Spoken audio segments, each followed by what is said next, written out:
Thomas Markle Jr., the sister of Meghan, the Duchess of Sussex, has lashed out at his sister and her husband Prince Harry in the most brutal interview he has ever given. It's really a little bit disturbing, saying that, she doesn't have a family, she doesn't have a father, and then Harry saying that she has no father now. That's just ridiculous. I think she's taking advantage of a very weakened man and getting him to say things that you just shouldn't be saying on television. Meghan Markle is always attempting to, shall we say, build relationships with very, very, very rich men. Royal family, you should be so thankful this woman wanted to leave, because she's not going to bring any good to the branding of royal. She's going to downgrade it to a level of ghetto, and that's what it is. This is just bad. August 4th, 40 years ago, Meghan was born, and she was born as a C-section, so she was put in my arm. I was the first person to hold her. Her little hand went around my fingers like that, and I fell in love with her, and I've been that way for 40 years. Okay. Am I there? I really do miss her. I hope you're having the best birthday you've ever had. Thank you for everything. Do you still love your daughter? Of course I do. I love my children. I love my other daughter. I love my son. Of course I love her. After years of silence and nonstop whispers, Meghan Markle's estranged brother, Thomas Markle Jr., is finally speaking up, and his words hit hard. According to Thomas, what's been hidden behind the royal headlines is a deeply personal family story that still stings. She doesn't know us. It's just very bizarre how she just basically brushed the entire family under the carpet like we don't exist, and then lied about not having a family and lied about she doesn't have a family that she's always wanted. We've always been here. He points back to a time preserved in now lost home videos, moments when Meghan appeared close, warm, and genuinely connected to their father. Like any proud parent, his home is littered with photos of his beloved children. For the longest time, she wanted to be a dancer. Each image is a heartbreaking reminder of happier times. Thomas says those memories feel like they belong to a different lifetime, especially when compared to how things look today. To him, that shift isn't small or accidental. He calls it betrayal, plain and simple. And before digging into those missing tapes and how this once tight family fully cracked apart, Thomas delivers his most ruthless opinion yet, with zero hesitation. In his view, Meghan didn't just change Prince Harry's path. He claims she wrecked it completely. So what does Thomas believe Meghan has done to the Duke of Sussex? He says you don't need palace sources or secret briefings to see it. Just look at Harry now. Thomas claims Harry carries himself like a shadow of who he once was, a man drained of spark, confidence, and direction. And in Thomas's mind, that shift didn't happen by chance. He insists it's the direct outcome of Meghan's control and influence. But that's only where it starts. Thomas also attacks Meghan's polished public persona, the caring, elegant, relatable image the world sees. That moment when Prince Harry, who's never met your father, says that Meghan has no father. What did you think of that? I think it's horrible. The documentary is so far off on so many different levels. He alleges that image is just a mask. Behind it, he claims, is someone far more strategic and aggressive, even describing her as a bully driven by unchecked narcissism. He paints Meghan as someone who believes she's the flawless center of every storyline. The main character who doesn't need applause because, in her mind, she already owns the stage. Thomas argues that when someone lives that way, accountability never has a seat at the table. He claims Meghan doesn't need supporters cheering her on because she's already her own loudest fan. And he goes further, alleging that her carefully built origin story is full of cracks, especially that familiar rags to riches narrative the public knows so well. It's uncomfortable to hear, no doubt. Have you sort of given up hope of a reconciliation with Harry and Meghan? I'll never give up hope. I'll stay in the game. I mean, like I said, if I'm called or visited, they're welcome anytime they want to come down. I'm here. Do you think she still loves you? I have no idea. I don't, like I said, I haven't spoken to her since I was laying in a hospital bed 2 days before they got married. That's the last conversation we had. That was it. I haven't spoken to him. But Thomas insists this goes way beyond family tension. He claims Meghan isn't just reshaping her past. She's aggressively chasing a future he believes was never truly meant for her. Thomas claims Meghan wasn't just chasing fame, she was chasing a legacy. In his words, a future where she becomes the next Princess Diana. And he says that obsession spiraled into an unhealthy fixation on the one woman the public already sees as royal perfection, Catherine, Princess of Wales. According to Thomas, that jealousy mixed with what he calls extreme narcissism creates a non-stop loop of chaos. He claims Meghan constantly casts herself as the victim, stirs up drama, then flips the blame onto everyone else when the smoke clears. If he's right, this isn't about celebrity at all. It's about reshaping the throne in her own image. But Thomas insists the fallout didn't stay inside the Markle family.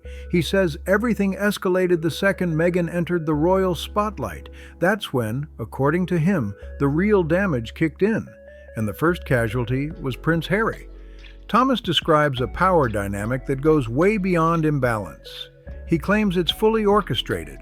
If I had done something terribly wrong, that would be fine, but I haven't. So I just want an answer. I don't like to say it, but I gotta say it. I don't know of anybody that cold to do this. I'll be very disappointed that I don't get to hold my granddaughter. Does it hurt? Of course it hurts. There are axe murderers in prison. Their family comes to see them, right? I mean, I'm not an axe murderer. I made one dumb mistake, and I'm never being forgiven for it. And this show that they're on, they talk about compassion. There's no compassion for me. There's no compassion for my family. And there's no compassion for the royal. Is part of you tempted to just drive up to California, turn up on their doorstep and knock on the door? I'd never do that. That makes me a stalker. I'm not a stalker. She knows where I live. Harry's invited to come down anytime he wants by himself, or Meghan's invited to come down anytime she wants by herself or with Harry. I would love that. Father's Day is coming up. That really hurts when Father's Day comes. Do you see similarities in the way Harry has treated Charles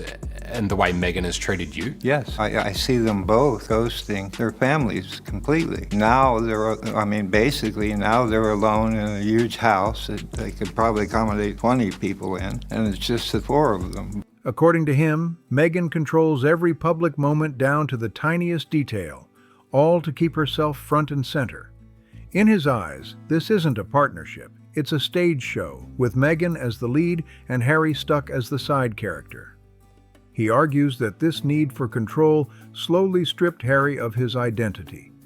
Once seen as the bold royal who played by his own rules, Thomas says Harry now fades into the background of Meghan's story. And here's the wild part. Thomas claims he's not alone in seeing it that way. If true, this isn't just a personal change. It's a total rebrand of a prince. And in a jaw-dropping twist, even Meghan's own father, Thomas Markle Sr., echoed that concern. He reportedly said it looks like Meghan is taking advantage of a man who's clearly not the same anymore. How can she sit there saying, I so love my family, my family love me, and ruthlessly cut you, Tom Sr. and Samantha out of her life? That Meghan Markle really did expect Harry to be a billionaire when she met him. She was incredibly disappointed to find out he's only worth a couple million, and she's gonna have to actually work and hawk these jams and jellies and dog biscuits to have the lifestyle that she wants. For the family, it's not just sad, it's heartbreaking. Thomas Jr. doesn't soften his stance at all. He says Meghan was handed a life most people only dream about: royalty, influence, global attention. But instead of handling it with grace, he claims she burned bridges, stirred tension, and isolated Harry from everything he once knew. That's what makes it all so confusing for him. Thomas insists that if people saw those old home videos, they'd see someone totally different. a girl who laughed with her dad, who felt grounded, warm, and real. To her family, the woman she's become feels almost unrecognizable. And according to Thomas, the price of that transformation is massive. One fractured prince and an entire family left in pieces. Harry just can't give her anything else anymore. He served his purpose. His purpose is over, and they're no longer aligned in purpose. So for her, it's time to move on. She's already gotten the benefit of her bargain with Harry because she got the title. That's what she wanted. She wanted to be world famous. She wanted the title. You remember when Harry was single, he was the elephant. He was the one, the most eligible bachelor on earth. You could be a royal. You could become world famous overnight. You could live in a castle. You could have access to the crown jewels. You would be a princess. My God, yes, he could have had his pick. To fully understand what Thomas Jr. calls Meghan's royal takedown, he says you have to look at the very top. He claims the issues didn't stop with Harry or the Markles. According to him, Meghan showed a shocking lack of respect toward Queen Elizabeth II herself. And that leads to his most explosive allegation yet, a final brutal confrontation behind palace doors. Thomas says he believes this was the real reason Meghan Markle and Prince Harry left the UK, not the headlines, not the pressure, not the official story everyone was fed. According to him, this wasn't a single mistake or awkward moment. He claims it followed a pattern, one Meghan had already perfected long before royalty entered the picture. He says this strategy didn't start at the palace, it started at home, a cycle of cutting people off once they no longer served a purpose. And he's not the only one saying it. Her half-sister Samantha Markle backs him up. She recalls a time when they were genuinely close, when there was real sisterhood. There's some irony to the fact that Harry and Meghan are now living just a few hours up the road from you. Right. Yet they might as well be on a different planet in terms of the amount of contact that you're all having. Exactly. I'm not a tearful type, but I keep everything in here. I don't really let it out but I'm certainly hurt by a lot of it. Meghan's been very open about her mental health struggle. Yes. Do you consider yourself partly to blame for her suffering? Maybe to some percentage, but I was there at any time. She could have picked the phone and called me at any time. She has my phone number. So you're not getting any younger. Do you worry that you might never meet these two grandchildren? July 18th, I'll be 77 years old. Most of the Markle men don't make it much past 80. So there's a good chance I might never see my grandchildren. I'm not looking for pity. I'm just saying that's a reality. But once Meghan's fame took off, Samantha claims everything shifted. The calls stopped, the connection vanished, and silence took over. She says that silence hurt more than any argument ever could. Samantha goes even further, arguing that Meghan's entire rise wouldn't have happened without their father's help and industry access. Without Thomas Markle Sr., she claims there's no Hollywood foothold, no royal wedding, no global spotlight. For Samantha, this isn't about envy or attention. It's about being abandoned by someone they helped lift up. Thomas Jr. says the deepest wound isn't being pushed aside, it's being erased completely. Do you think your sister, Meghan Markle, has ruined Prince Harry? The answer is yes. I mean, every single interview, every single picture, every place they go, Meghan grabs him. Meghan controls him. Meghan tells him no. Meghan stands in front of him. She controls every single situation like she is the star. And she's turned Prince Harry into a man of non-substance, for her own well-being. I do believe Meghan is driving this whole caravan for him. He is so stressed out. You can see it in his face. Despair. He's confused. He thinks he's going to get in trouble if he doesn't say exactly what Meghan says. Very sad to watch. Yeah, I mean, it's incredibly hurtful. I also have always had sympathy with your father because I felt that he was thrown to the wolves. He tried to do the right thing. He came unstuck and they just disowned him. Yeah, actually, it was because of Meghan that it was taken away. Meghan could have had it there if she wanted to have it there. Instead, she wanted to have a bunch of celebrities she barely knew, from the Clooneys to the Beckhams to Elton John to James Gordon to Timbuktu. I mean, it looked like anyone she'd met on the party circuit in the previous 2 years got the invite. I knew Meghan for a bit before she met Harry. Did exactly the same to me, She did that to many people that she knew, that she'd either worked with or was friends with or whatever. It just seems to me she's what I would call a ruthless social climber, who just when people are no longer appropriate parts of her circle, they have to be expunged quickly so she can move on up the ladder. Absolutely. According to him, Meghan and Harry's public storyline scrubbed their entire family out like they never existed. He describes years of reaching out, trying to fix things, trying to reconnect, only to hit a wall of silence. Not just distance, he says, but something colder, a calculated shutdown that made him feel like a stranger to the sister he once knew. And he insists this wasn't accidental. In his view, it was deliberate, a full rewrite of Meghan's past, where anyone who didn't fit the new image was quietly edited out. The most painful example, according to Thomas, was the royal wedding. He says it should have been a moment of unity, a once-in-a-lifetime event where families come together. Instead, their entire side was shut out. No invitations, no calls, no explanation, just silence. And he stresses they never asked for money, favors, or recognition. They only wanted to be there. The fallout was so complete that Thomas says he made a final decision. He'll never speak to Meghan again. For him, that wasn't just the end of a relationship, it was proof that the person they once knew was gone. And I think it was a desperate plea because they've made their bed for the last 6 years and now they're sleeping on them and the entire world knows exactly what's happening with those two. Has she made any attempt to contact your father since he had his stroke? None whatsoever. And, I totally agree with you on the fact that none of us were ever coached or given any help with the paparazzi or press since the very beginning, which has caused a lot of problems. Nobody reached out. I actually reached. Thomas Jr. believes Meghan's polished image is finally cracking. And for their father, the point of no return came during one deeply disrespectful conversation, a moment Thomas describes as sharp, final, and impossible to forget. But Thomas warns it doesn't end with family. He's now sounding the alarm, claiming Meghan could one day use the same ruthless playbook on Prince Harry himself. His chilling belief her attachment isn't driven by love, it's driven by legacy.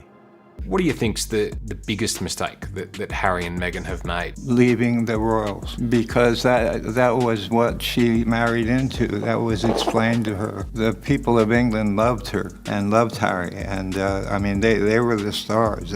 Everybody loved them in England. Do you have any advice for Harry? Yeah, stop talking about the royals. Stop giving away all the secrets about the royals, and love your children and love your wife, but also love your grandmother and love your father. Well, that's her first wedding in Jamaica. That's one of my favorite pictures. I'd like to have that experience with my granddaughter. If you could get just one message across to your daughter now, what would it be? As always, I do love you, and I wish we could sit down and talk about it. I'm not an ogre. I'd love to talk to her. Thomas Jr. claims Meghan's interest in Prince Harry is tied directly to what he represents, not who he is. In his view, the moment that royal status stops working in her favor, Harry's role in the story is done. It's a brutal accusation, and one that clashes hard with the warmth seen in those long-lost family videos. Clips where Meghan Markle once appeared grounded, affectionate, and deeply connected to her family. Moments of an ordinary, happy household the public never got to see. But Thomas Jr. insists that version of Meghan no longer exists. He says if Meghan ever tries to reconnect with their father down the line, it won't be driven by love or regret. In his words, it would be strategy, not emotion, just another carefully timed move to clean up her public image. He's adamant about that, repeating that any reconciliation would be about optics, not healing. And he claims the public wouldn't buy it. Thomas Jr. doesn't stop there. He raises deeply controversial concerns about how Meghan and Harry present their private family life to the world. While he stops short of making direct claims, he says he believes every aspect of their image is tightly controlled and curated for public consumption. According to him, even deeply personal moments are filtered through strategy. He stresses one thing above all else, that ongoing family tensions should never involve children directly. He says his concern is about the emotional environment surrounding the family, not accusations, but he believes the situation has become symbolic of a much larger conflict. The picture he paints is unsettling. A household that looks polished on camera, but feels fractured behind closed doors. And Thomas Jr. says this isn't just his view. Their father, Thomas Markle Sr., echoes the sense of total shutdown. He says it feels like both sides of the family have been completely cut off. No calls, no updates, just silence where connection once lived. Thomas Sr. describes something haunting, not scandal or manipulation, but emptiness. A home that should be filled with laughter, holidays, and family noise now sits quiet and sealed off. That silence, he says, is the hardest part. While Thomas Jr.'s version focuses on control and power, their father tells a far more painful story. His isn't about strategy, it's about regret. He openly admits to making a bad decision years ago, one he says cost him everything. And in his eyes, the punishment has been extreme. He describes it as a life sentence. No reconciliation, no second chances, no mercy, cut off completely from his daughter. But what hurts him most is the fear he'll never truly be part of his grandchildren's lives, never hear them laugh, never be anything more than a name they don't recognize. The irony, he says, is impossible to ignore. Meghan and Harry have built a global brand around compassion, healing, and understanding family trauma. Yet Thomas Sr. says none of that compassion has reached him. Not even a message. And still, despite the silence, the distance, and the years of estrangement, he says one thing hasn't changed. He has never stopped loving his daughter. Thomas Sr. doesn't pretend otherwise. No matter how damaged things are, he says he's still her father. That bond, at least for him, remains.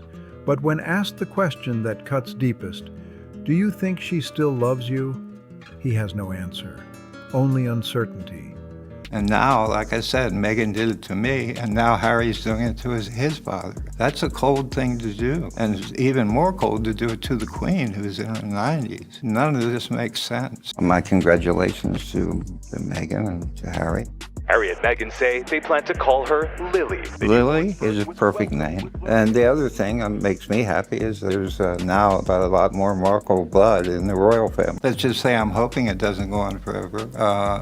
Right now I'm talking to Meghan and Harry. I love you guys. We can work out the problems. I don't think there's any problems that can't be worked out. And I've said I'm sorry about the initial problem. If I've said anything today that offended anyone, I'm sorry about that too, but I'm just telling the truth and how I feel about what's going on. What deepens the pain is his memory of the last time he ever heard Meghan's voice.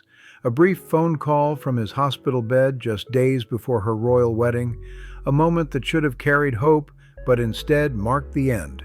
Since then, Thomas Sr. has endured multiple serious health scares, including a heart attack and a stroke.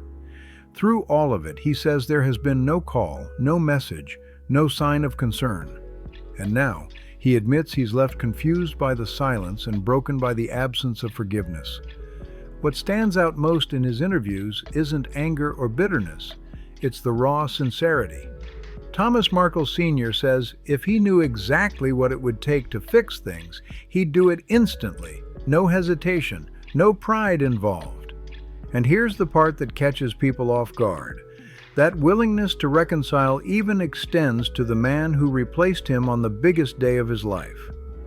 Thomas openly says he holds no resentment toward King Charles III for walking Meghan Markle down the aisle while he watched from afar.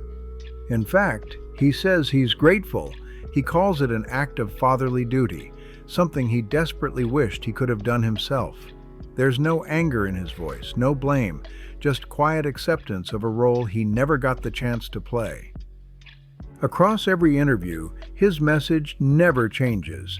He says he's not chasing fame, revenge, or sympathy. He just wants one conversation with his daughter, one chance to show her he's not the villain he believes the media painted him to be. And the heartbreak cuts deeper when he admits he lives just a short drive from Meghan's massive mansion. So close it could be minutes away, yet completely shut out. Even with that distance easily crossed, he says he would never show up uninvited. He refuses to force a moment, saying he respects her space and her choices, even as he's been erased from her life. When asked whether he thinks his own actions may have contributed to Meghan's well-documented struggles, Thomas doesn't dodge the question. He admits it's possible, but he also says something that hits hard. He was always just a phone call away. No matter what happened, she never had to face anything alone. At the heart of it all, his message stays painfully simple: forgiveness, reconciliation.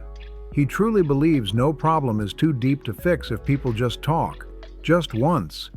But he's also realistic enough to know time isn't on his side. Thomas speaks quietly but honestly about his health. He knows the clock is ticking, and with each passing day, the fear grows stronger that he may never meet his grandchildren, never look them in the eyes and say, "I'm your grandpa." He's not asking for pity. He's not chasing headlines.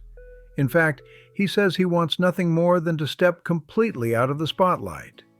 His final wish isn't dramatic or flashy. It's simple: to share the peaceful life he's built with the family that now feels like a distant memory. And then come the home videos, the ones that hit harder than any headline ever could. They show a different time, a different Meghan, a different family. A young Meghan lighting up when she spots her dad in the school audience, beaming as she tells him, "Daddy, I got an English award." It's pure, warm, and almost unreal compared to the silence that exists now. That's what makes this story so human and so complicated. Because, yes, what her father did before the wedding was a serious breach of trust. No denying that. But when that single mistake is weighed against everything that followed, his declining health, repeated apologies, and growing accusations from within Meghan's own family, one question refuses to fade. Is one moment of failure enough to erase a lifetime of love? So, where do you land on this? Did Meghan draw a necessary boundary to protect her peace? Or did she go too far by cutting off the very people who once stood by her? This is one of those stories everyone has an opinion on, and we want to hear yours. Drop your thoughts in the comments below. And if this deep dive pulled you in, make sure to like, subscribe, and hit that notification bell so you never miss what we uncover next on Star Spotlight. More real talk, raw drama, and behind-the-scenes truths are coming your way.